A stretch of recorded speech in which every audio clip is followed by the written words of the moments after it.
Hi there.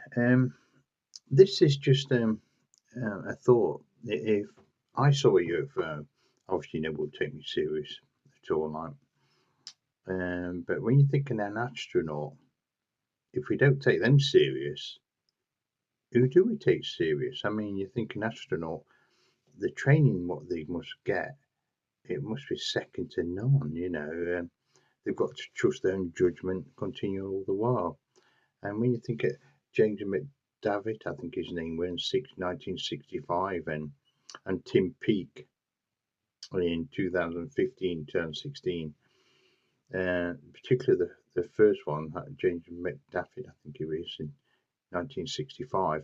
He actually took photos and filmed one, and you can still see it online. They're really quite good photos.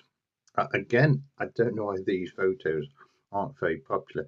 I think over the years, they've convinced him to say, well, it was just a screw loose and you filmed it or something coming out of the spaceship, or it was something other. The Tim Peaks one, he were looking at something for I don't know hours, but it's quite some time with another astronaut outside the window, and it was openly live, and then they cut the live.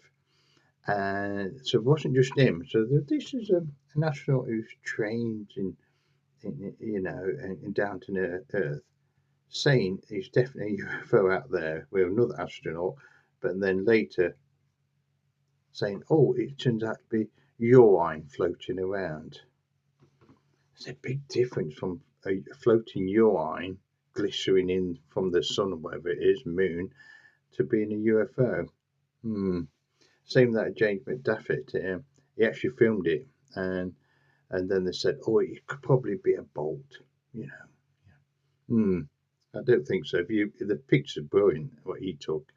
For some reason they've got out, and but if we don't trust an astronaut initially, who do we trust in saying it's definitely a UFO in space?